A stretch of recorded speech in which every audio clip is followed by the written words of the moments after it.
Looking ahead, challenges and opportunities in the changing world. Welcome to Talking Economics, a podcast by the Center for Economic Research and Graduate Education, Economics Institute. The intricacies of criminal behavior and the Czech justice system are the topics we will be discussing in today's Talking Economics podcast episode with our guest, Michal Šoltés. Michal is a CERGE-EI PhD in economics alumnus and an assistant professor at the Department of Economics and Empirical Legal Studies, Charles University Faculty of Law in Prague. He is also a researcher at the IDEA think tank, a project of the Economics Institute of the Czech Academy of Sciences. In his research, he focuses on public economics, empirical legal studies, the economics of criminal justice, and the economics of crime. Welcome, Michal. Thank you for having me. It's a pleasure to be here. Well, you have fascinating topics, criminal justice, crime. How do these link to economics? Can you tell us what you specifically do and why is it relevant? So I think it's actually quite straightforward. So if you think of it, that crime is extremely costly for society. And you can think of victims, that's kind of obvious. I think everyone can imagine how costly it is for a victim. And we don't need to think only about the direct implications for victim direct cost, but also indirect. So if you think of cases like sexual offenses, we see there is negative effect on the victim's future career, what they do in the labor market, the relationship and family status, and many other things. Then, of course, we look at the law enforcement. It's also very costly. So if you think of police and state prosecutors and judges, that's a very, very expensive part of the state as well. And finally, there's the prison service. And just to put some number here, the budget for prison service in Czech Republic is roughly the same for what's the budget of Charles University. So that's about the number we can think of here.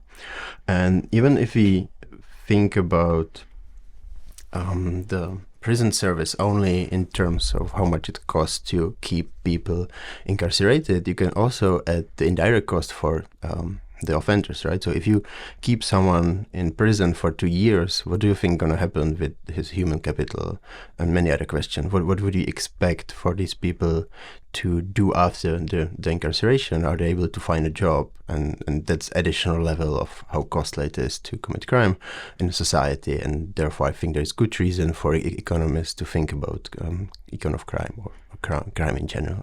Mm-hmm. Thank you. I think the topics have gained extra attention or are becoming more popular recently. So it seems to me that the economics of crime is on the rise in the field of economics. Do you agree? And why is it so?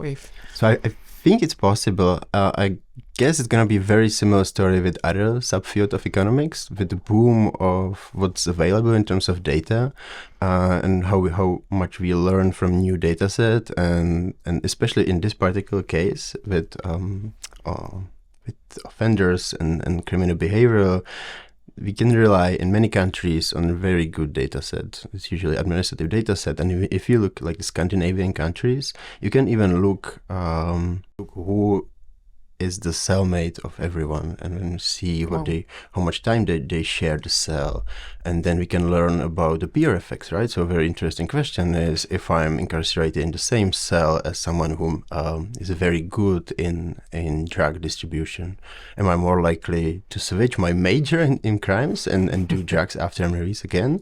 And we see some evidence that it's so. So therefore, I think it's a very, very interesting topic and subfield in economics. In general, last couple of years or perhaps already a decade, we're getting better data, and with better data, we can also get better results and more informed for the policy discussion. Usually when we speak about data in the Czech Republic, it's not that the Czech Republic would be at the forefront of the exemplary countries providing the data. So how is it to do research on these topics in the Czech Republic? Oh, that's generally true. So I think it's going to be very similar with any other data. So if you're really seeking for administrative data, you always go to Scandinavian countries, right? So if you're like Norway, Denmark, even Netherlands, they have amazing data, and you can look at very detailed information about the offenders and their criminal history. You can link these offenders through the labor market outcomes and many other things. In Czech Republic, we have some information. I think there is several amazing people working on getting better data and use the data in the research. So in terms of administrative data, I think it's getting better. In 5-7 years, we will be able to have very nice results using administrative data. At the same time, I think that something we should highlight here is that thanks to my co-author, Jakub Drapal, we have very good relationship with state prosecutors and even some judges.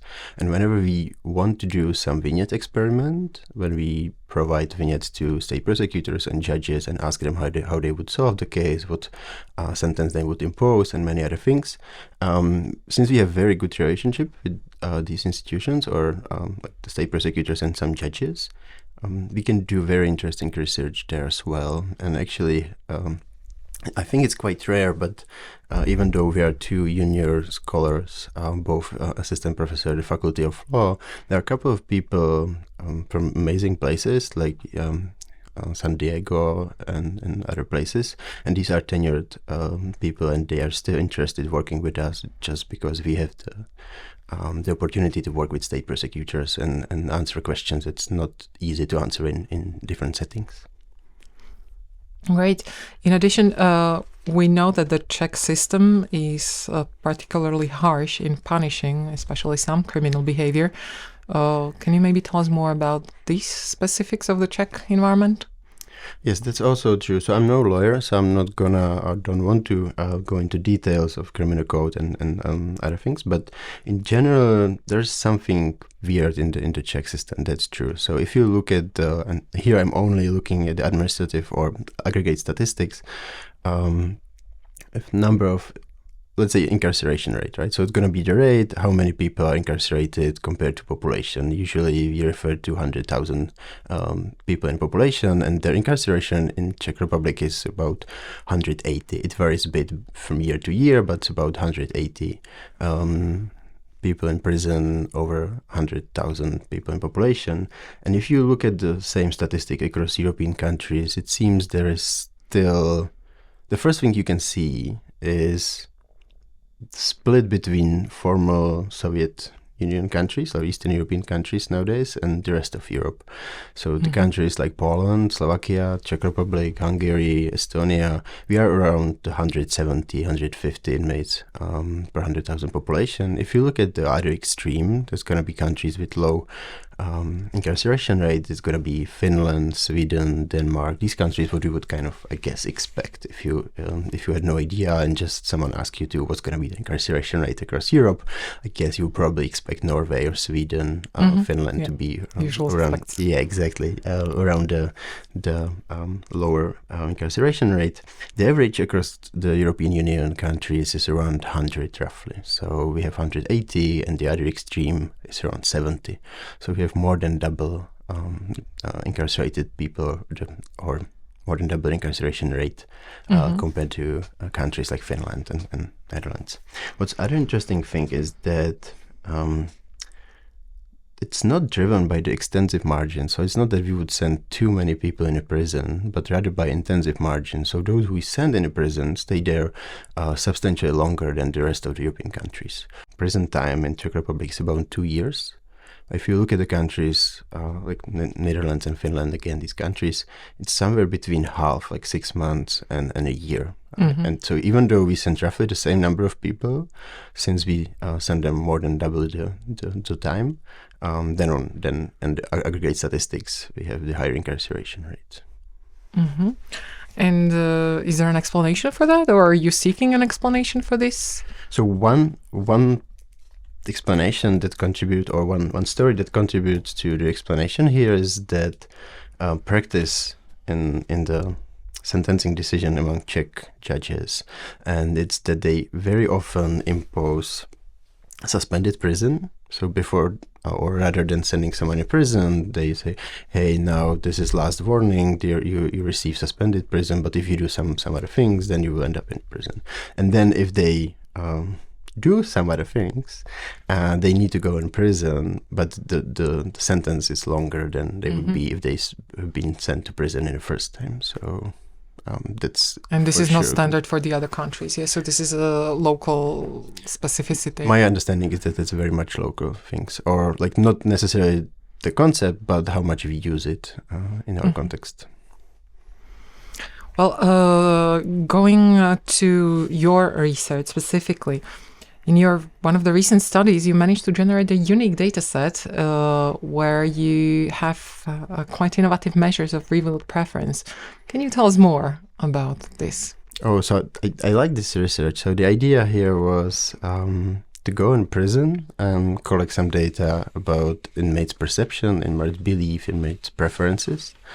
It links to the first question you ask. If the crime is so expensive and very costly for society, we might want to understand more about inmates or general criminals' preferences and perception. It's not that easy to understand, or it's not easy to collect data about criminals in general, so we focus on inmates a bit easier because we know where to find them.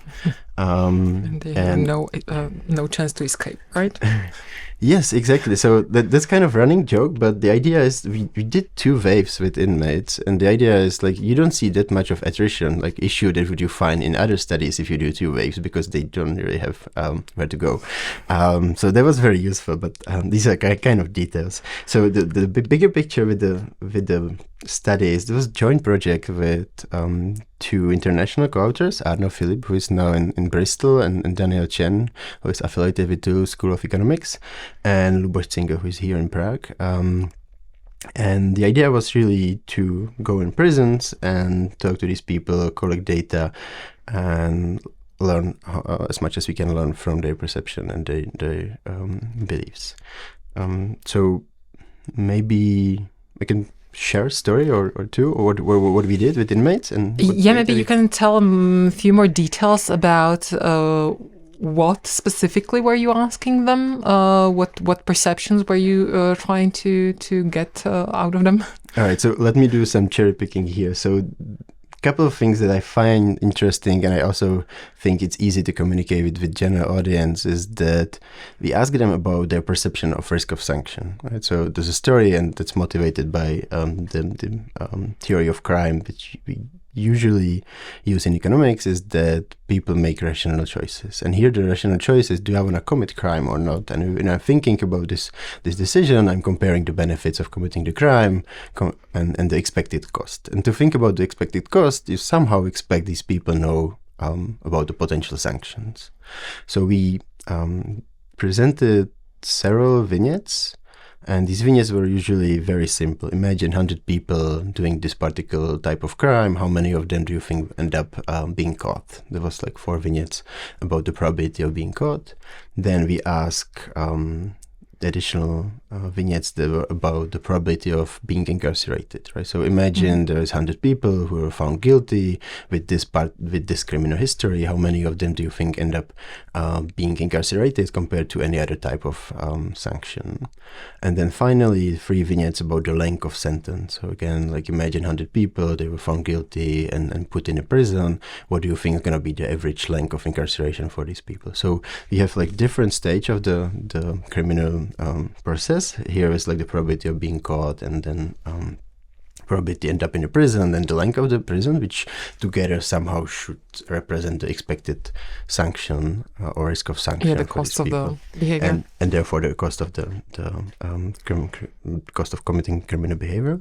And we incentivize these questions. So the good thing here is that we had the police and court statistics, so we can compare their answers to real numbers.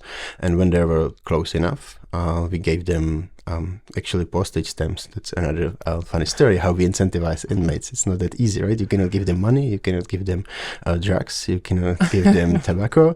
So the only thing we were able to do was actually postage stamps, which they use as a currency. So it's very useful for them, not only for the instrumental value of sending letters, but also for the value of as like exchange currency for any other thing. So if you should translate it to money, how much would that be? Or so we're actually buying regular postage stamps, which are 20 Czech crowns roughly. 19 was before, and now it's like 21 or something. But it has slightly different value in the present. So I'm additional thing. So we actually elicit their perception of how much it costs to buy tobacco with postage stamps. Okay. So we have variation across different prison departments or different prisons. How much is the exchange rate between postage stamp and tobacco? But yeah. So these are like other small things. Let me go back. Interesting. Okay. Let me go back with the risk of sanction questions. So we had these, I think it was like 8 different vignettes, and we asking their perceptions, and we incentivized them so that they were motivated to get it as right as possible. And we know the official statistics from police and courts data, and also we did the same with general population and with students, so we can compare what normal people would think about these situations. And what's interesting is that inmates do not know more in terms of the accuracy of the knowledge. They're roughly the same as the general population. What's probably even more interesting, they find or that they think that the risk of sanction is higher than the normal people think, right? So if anything, if you put this thing in the standard Beckel model, you would expect they are less likely to commit a crime because they overestimated the risk of sanction compared to general population or normal people. Mm-hmm. So there was one thing we look at. We also ask other questions, and then we in economics we usually call it games. So we did trust game and dictator game. For general audience, might be more informative if you think of it as an incentivized moral dilemma. So usually how these games go is that we give inmates postage stamps, again, that was the currency we used through the experiment, and ask them how many they want to send to paired player. And the paid player in one scenario was someone else in the prison system. So it was inmate, but from the different prison. And in other alternative scenario, it was someone from general population. And the idea is, if you look at the theories of criminal brotherhood, is that inmates or criminals in general share different norms. So if that's true, we would kind of expect they would send more to inmates because they trust them rather than someone from general population, because there is some connection between inmates and between you want to criminals. Help your friend. Yes, yeah. And we implemented in dictator game, which is rather simple. You, as the one who got all the postage stamps, you decide how many you want to send to the other one, and that's it. And in the trust game, that is a bit more complicated because the other player, once you send him the postage you decide you want to send him, he can send you something back, and then also measure not only your willingness to share the resources, but also how much you trust the other party that will send you something back. And given the rules of the game, it's productive to send as many as possible to the other player, because whatever he's sending back is going to be multiplied by 3. So that's what we also did. It was very time demanding to explain all the rules to inmates, make sure they understand. So we did a lot of control question before we actually played the game. So how many observations did you have? How many inmates did you work with? Over the 2 years, we have more than 800 inmates. And some of them, roughly 350, we saw twice a year apart. So summer 21 and then summer 22. So we can even look at the time variation, whether they change over the year in the prison. So and the result what we found with the trust game and dictator game, that inmates generally sent more, but regardless of what is the identity of the other player. So both to general public and to fellow inmates? Or? Yes, and if we do some kind of diff comparison, we don't really see that there would be different norms. Inmates were more likely or willing to share more postage stamps with other inmates rather than with general population. So it speaks against the criminal brotherhood theory in this aspect. So linking it back to the prediction of their criminal behavior, and so you link the information about their trust preferences and their criminal behavior. It's very difficult to link what we measure to criminal behavior because we know some of the criminal history. We can do that. But we actually plan for like future project, and we can go back to these people after they are released from the prison and see whether any of the measure we collected is informative about their future behavior outside the prison. That's ultimately the goal for next project.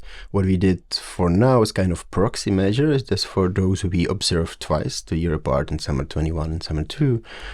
We collected or asked the social workers and psychologists to report us their behavior over the year.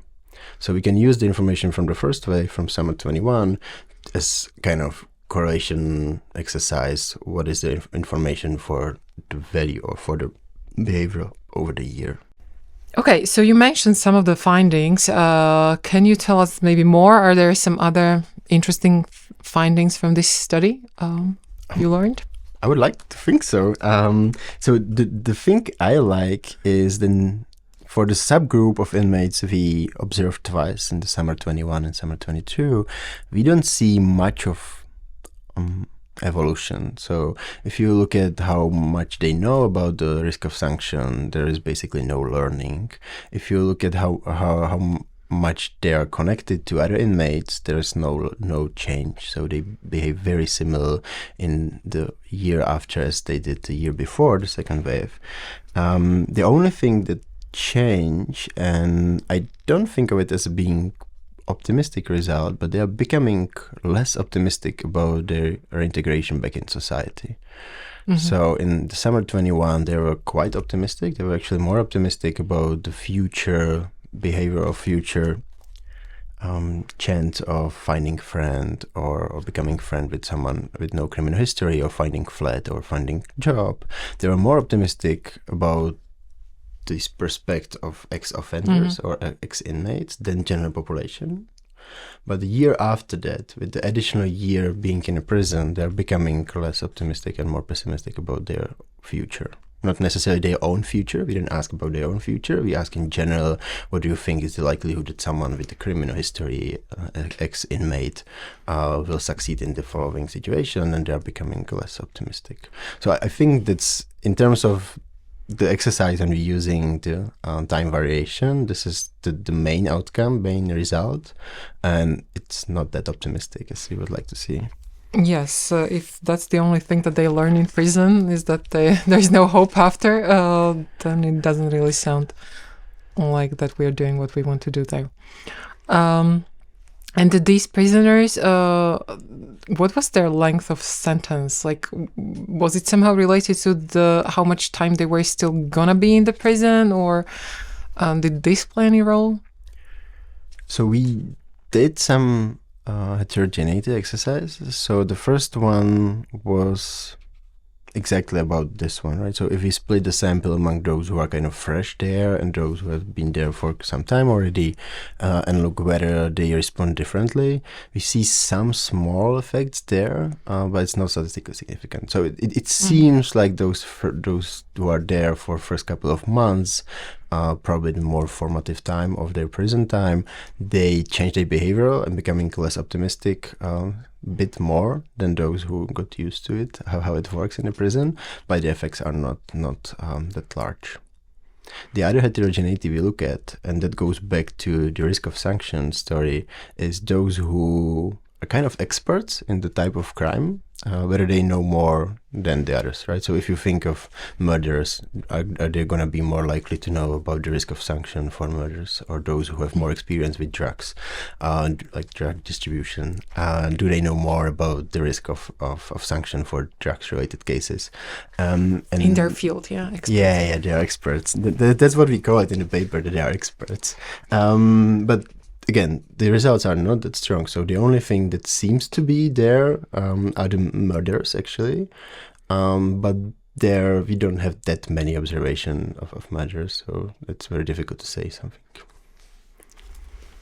Well, thank you. It seems like there is a lot of information that could be used to possibly improve the system.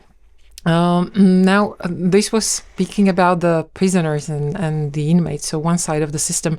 On the other side of the system, I know that you also started a project where you explore the judges' abilities to predict the reoffenses of criminals. So this is the early stages, right? But maybe can you say a little bit about what you're planning to do? Another project I'm excited about. So the idea here is, if you look at the sentencing decision and what judges are supposed to consider in making the decision, one of the things when deciding about incarceration, whether they send someone into prison or not, is what's the likelihood that will reoffend if he's not in a prison. Right, so we kind of, as a society, expect judges would be good at this, right? So they need to be good and they need to have some skills in predicting the risk of reoffending or recidivism of these people, because it should be important for their decision. And if I go back for some time, if you look at what's happening in the US or some other countries, they're using already machine learning or AI recommendation to assess the risk of recidivism. We don't have anything like this, at least I think so. In Czech Do we need it? Maybe our judges are good at these predictions. Oh yes, that would be nice.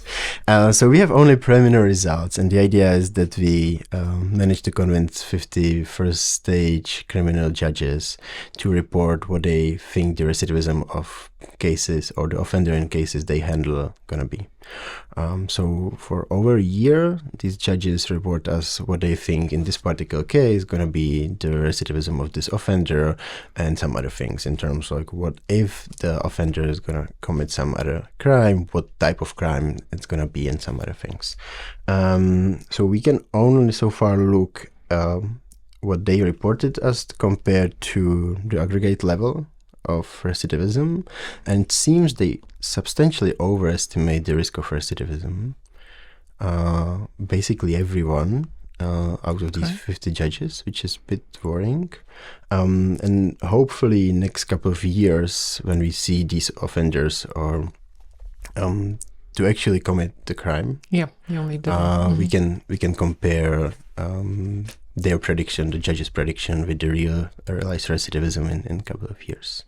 And these 50 judges, what share is it of the whole system? How many judges? It's small. I don't know the exact numbers, but that's gonna be only a very small minority.